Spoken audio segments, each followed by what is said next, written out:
Mix Cultural. Viu como foi rapidinho? O Mix já está de volta. E hoje nós estamos aqui com o Fernando Pauler, artista plástico, que vem nos dizer um pouco mais sobre a sua carreira e contar um pouco da exposição que está aberta aqui no hall da Biblioteca Central da Univale do campus de Itajaí. Boa noite, Fernando, tudo bem? Boa noite. Então, vamos lá. Como que você descobriu a arte como profissão? Bem, isso começa um pouco lá na minha infância, né? Pelos 8, 9 anos, quando eu já desenhava, eu gostava de desenhar, né? Sempre pegava algum papel, alguma coisa e rabiscava com lápis de cera, com o que tinha, né? Mas quando eu cheguei ali terminando já o segundo grau, eu fui fazer uma escola técnica. E eu gostava na escola técnica, gostava muito de desenho técnico, né, também. E depois eu abandonei essa escola técnica, mais ou menos na metade, e fui fazer... Terminei o segundo grau daí numa escola normal e depois fui fazer comunicação visual. E na comunicação visual eu tive então assim acesso a todas as matérias artísticas, né, como pintura, desenho, escultura, gravura, né? Uhum. A própria história da história da arte também, né? A gente teve 8 semestres de história da arte, então foi um curso assim bem completo, um curso bem interessante. E a gente tinha assim um grupo de professores muito bacana, né? Vários deles estudaram na Europa e fizeram um ateliê na Europa, e doutorado, mestrado. Então, assim, foi um contato bacana nesse período da faculdade que eu tive com esse pessoal. E quais foram suas primeiras obras? No que é que tu começou a trabalhar? Bom, aí nesse período eu fiz comunicação visual, né, e com habilitação em programação visual. E depois então comecei a trabalhar em agência de publicidade. Então eu fiquei praticamente 18 anos trabalhando em agência de publicidade com direção de arte, né? E direção de criação. E depois então eu só comecei a pintar mesmo, trabalhar artisticamente, quando eu comecei a parar com a publicidade e propaganda, que foi em 2006. 2005, 2006 eu comecei a parar.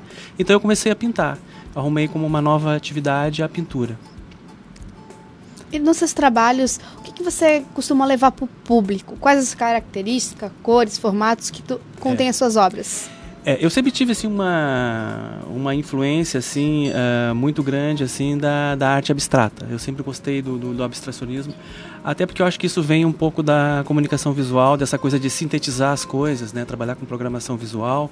E o meu trabalho assim, ele tem muitas características assim, da publicidade até, né, porque eu trabalhei também como arte finalista, comecei lá no início como arte finalista, então até vem daí um pouco esse rigor, assim, da linha, do traço, desse acabamento, desse perfeccionismo, né, eu tenho essa característica, assim, também, de ser um pouco perfeccionista, e então começou por aí. E assim, qual a importância, na sua opinião, dessa passagem pelas academias, da profissão mesmo de artista?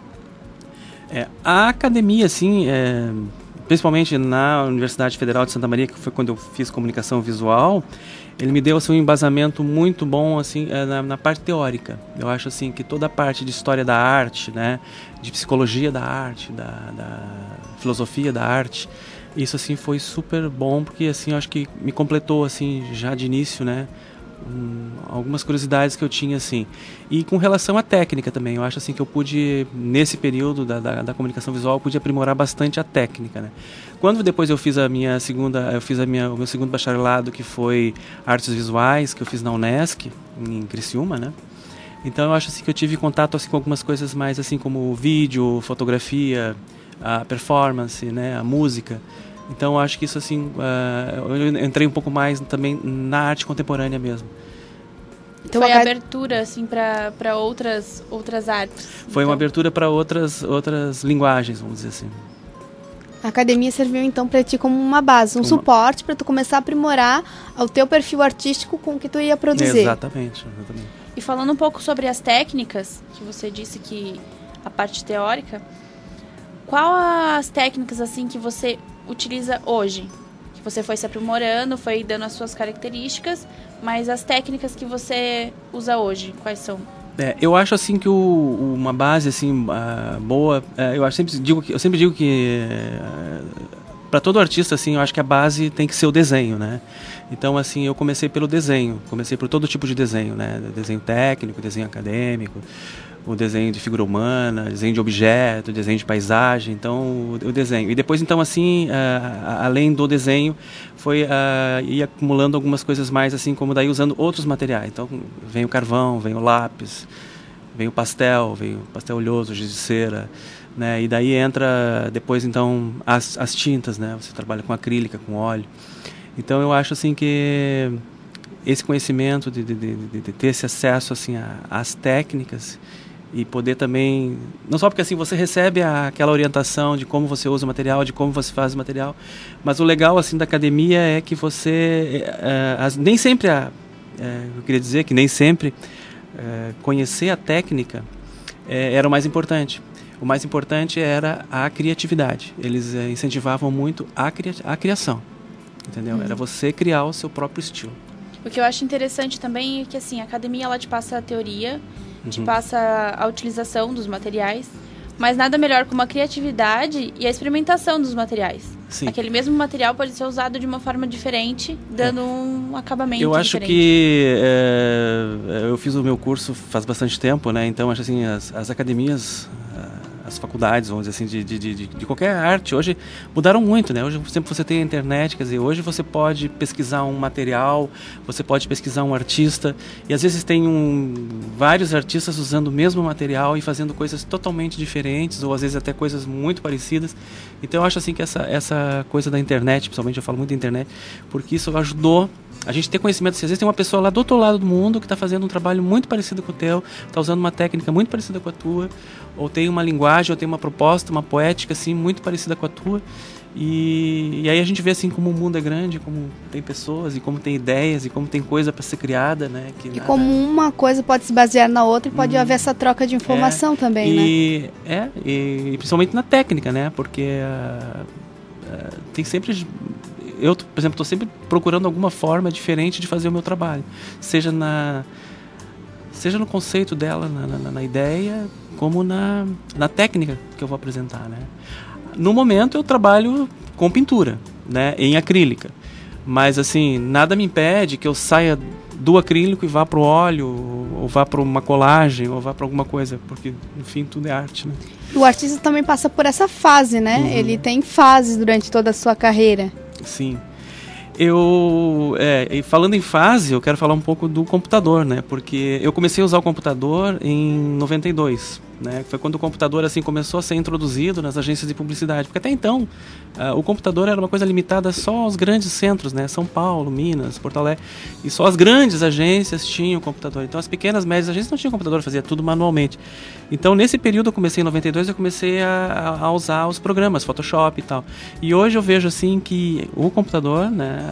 Todos os programas que tem, Photoshop, Illustrator, tudo isso vem ajudar os artistas na criação, na elaboração de um trabalho. Né? E eu uso o computador, eu uso também o computador. Esse trabalho que vocês veem na minha exposição é um trabalho que ele começa no computador. Então primeiro eu faço ele no computador, depois eu faço um pequeno estudo de cor com as tintas já que eu vou usar, para depois então passar para a tela, para transferir para a tela. É que como você trabalhou muitos anos dentro de agência, trabalhando com esses instrumentos, com essas ferramentas, é uma coisa que não tem como fugir, já faz parte do teu contexto. E como eu estava dizendo, por exemplo, assim, antes de 92, eu usava lápis, papel, tinta, régua, os pigmentos, preparava até os pigmentos para fazer os trabalhos, né? Usava material importado, tintas, aquarelas, guaches, toda essa linha assim que tinha. Só que depois, então, o que aconteceu? Em 92 para cá, eu comecei a usar o computador, abandonei lápis, abandonei tudo, não tinha assim uma gaveta totalmente vazia, não tinha mais nada, era só o computador. O computador era a ferramenta. O que aconteceu em 2005 quando eu retomei a pintura? Quando eu disse, vou deixar um pouco o design, a publicidade, o computador de lado e vou começar a trabalhar com a pintura. Então você começa a frequentar os ateliês e ver o que os teus amigos estão fazendo, os colegas, os artistas. E aí você vê aquele universo da tinta lá que você conheceu.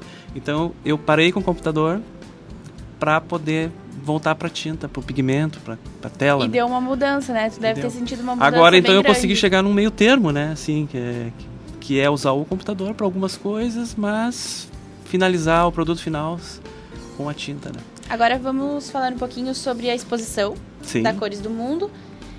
O que você quer transmitir para as pessoas com essa sua exposição atual?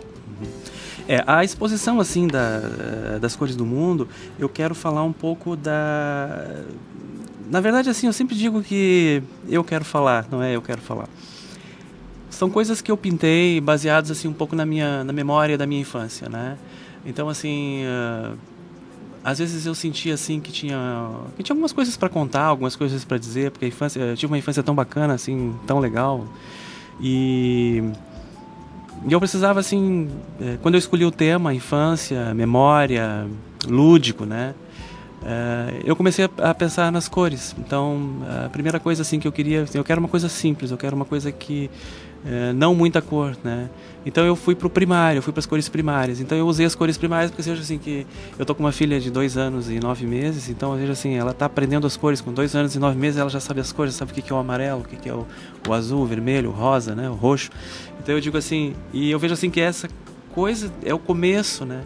Então eu vejo assim usei as cores primárias como uma forma mesmo, né, de poder contar um pouco daquilo que foi a minha infância. E foi uma infância assim onde eu tive muito acesso assim a brincadeiras e jogos. E a gente vê que nesse período assim da vida da gente, a cor está muito presente, né? E eu quis falar assim das Cores do Mundo também, não só da infância, das minhas memórias, mas falar assim um pouco do que a cor representa para as pessoas, né? Eu sempre digo que cada pessoa tem uma cor que é própria, que é a cor que ela gosta, né? Tipo assim, você pode gostar do verde, você pode gostar do azul, você pode gostar do amarelo. E às vezes a pessoa traz aquela memória daquela cor como uma coisa sua, própria, né? Que aquela cor traz uma alegria para ela, traz uma lembrança boa.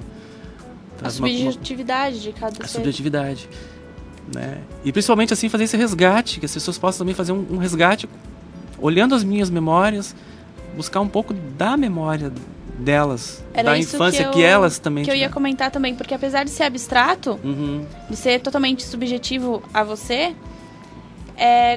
com a utilização das cores primárias e tudo, dá pra gente ter uma noção do contexto, do que você quis passar. Isso que é interessante, as outras pessoas conseguirem entender apesar do abstrato. E falando do abstrato, assim, se você olhar as obras, toda uma sequência assim que as obras foram colocadas, tu vai ver que existem obras lá, das 17, né, 15, que estão lá, que assim, que elas vão do abstrato ao figurativo. Quer dizer, você percebe a figura e há momentos em que você não percebe a figura, né? Então eu consigo fazer essa passagem assim bem legal, quer dizer, usando a mesma técnica, usando o mesmo traço, e você consegue perceber bem quando tem figura e quando não tem figura, né? A exposição foi aberta dia 6 desse mês. E por onde mais essa exposição das Cores do Mundo passou antes de chegar até aqui na Univale? Essa exposição ela teve em Porto Alegre, né, na Universidade Federal de Ciências da Saúde, em Porto Alegre, no ano passado. Depois ela foi a Curitiba, no mesmo ano passado. Esse ano ela esteve em Balneário Camboriú, na Fundação de Balneário, na galeria, e na Biblioteca da FURB. E agora estou encerrando aqui com ela... Aqui na Univale. Na Univale. E, Fernando, conta pra gente qual é o lugar da sua casa que você dedica à produção das suas obras. Isso é uma loucura. Eu moro em apartamento, né? Eu tenho um quarto que eu transformei em ateliê. Então eu tenho toda a parte do computador, a parte da pintura eu faço nesse local que eu chamo de ateliê, né? Então eu tenho um ateliê em casa. E você tem um público a quem você destina assim a produção das suas obras e a comercialização delas? Não tenho, porque assim, eu exponho assim, quando eu comecei a expor, né, comecei mesmo a fazer as minhas primeiras exposições em 2007. Quando eu retomei a pintura foi em 2006, 2007, eu expus em vários locais, assim, desde de museus, de fundações, galeria de fundação, espaços alternativos. Eu já expus em bar, eu já expus em restaurante, eu já expus em shoppings, centros comerciais. Mas assim, agora, uns 2 anos para cá, eu estou praticamente usando só espaços oficiais, né? E também já coloquei em galerias particulares, né? Então o tipo de público assim que que vê o meu trabalho é um público bem variado, né? Desde o público que frequenta um shopping até o público que frequenta uma galeria de uma fundação cultural ou uma galeria particular. E como que você faz essa comercialização das obras? Como que é feito o contato e tudo mais? Geralmente o trabalho fica exposto nesses locais, né? E eu deixo a cargo da organização do espaço, o pessoal que organiza o espaço, é passado uma tabela de preço e tal, e aí o pessoal deixa geralmente o telefone para contato, um e-mail, e esse pessoal faz contato. Às vezes me ligam pessoalmente, ou então ligam, se é no shopping, geralmente perguntam para o pessoal do marketing, ou o pessoal que organiza o espaço. Galeria, geralmente, é muito variado assim, essa questão da comercialização, né? Porque há locais, por exemplo, que às vezes você só pode expor, você não pode vender. E há locais que está liberado, pode vender, pode expor para fazer o que quiser. Só que assim, às vezes há locais em que você pode expor, mas você não pode colocar o preço, entende? Então você só pode deixar no máximo um telefone, um e-mail para contato, que é onde você tem, onde é feita a tentativa, né? Essa tentativa de vender, assim. Mas é legal, assim, eu tenho tido oportunidade assim de vender obras assim para outros lugares, para cidades que eu passo, sempre vendo minhas obras e isso é legal, assim. Tem um retorno positivo. Tem um retorno positivo, assim. Fernando, eu queria que tu pudesse fazer uma avaliação, como tu é de Santa Maria, do Rio Grande do Sul, tu veio para Santa Catarina, tá em Balneário atualmente. Se tu pudesse comparar esse cenário artístico de um estado para o outro, se há diferenças ou semelhanças. Eu vejo assim que a gente às vezes até conversa sobre isso, assim. Eu vejo assim que há algumas semelhanças e algumas diferenças. Por exemplo, eu acho que o Rio Grande do Sul, Santa Maria, essa região que eu morei, assim, tem uma tradição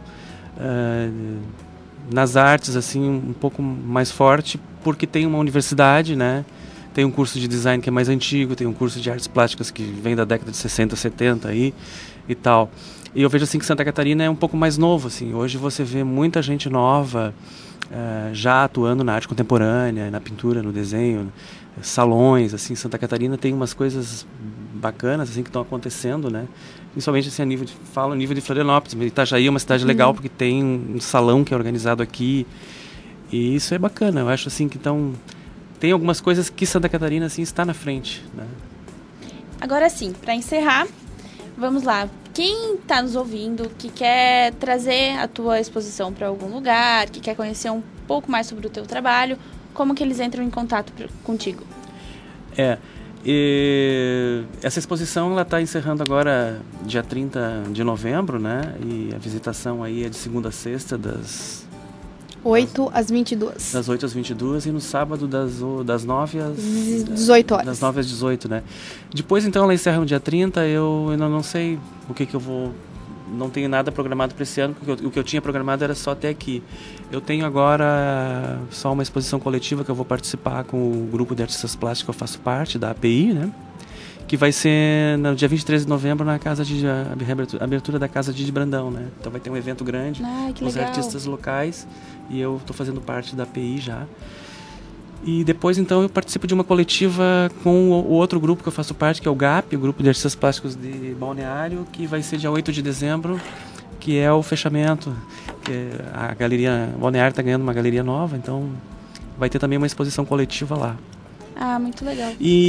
Mas assim, aceito propostas, assim, se alguém quiser levar essa exposição para algum outro local, alguma outra cidade aqui da região, é só entrar em contato comigo, né? Meu telefone é o 47-8428-7513 ou pro meu e-mail, né? fernandopauler@terra.com.br.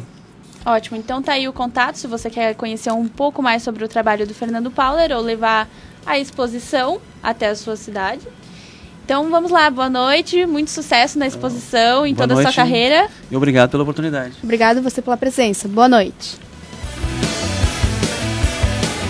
O Mix dessa noite fica por aqui, mas não fica triste não. A gente continua trazendo novidades culturais através da internet. Acompanhe nosso blog, o endereço eletrônico é www.arteculturaunivale.wordpress.com e você pode nos seguir também no Twitter, no @culturaunivale. Curta a nossa fanpage no Facebook, é só digitar lá, Programa Mix Cultural ou setor de arte e cultura Univale. Mande suas críticas e sugestões pra gente. É só escrever para o e-mail artecultura@univale.br ou ligue no 47-3341-7580. Boa noite, até semana que vem. Você ouviu na Univale FM Mix Cultural. Produção e apresentação, Márcia Peixe, Stephanie Rocha e Cauana Matos. Central de Operações, Alessandro Zanz. Coordenação de projeto, Anne Fernandes. Supervisão, Alberto Russi. Realização, Pró-Reitoria de Pesquisa, Pós-Graduação, Extensão e Cultura e Rádio Univale FM.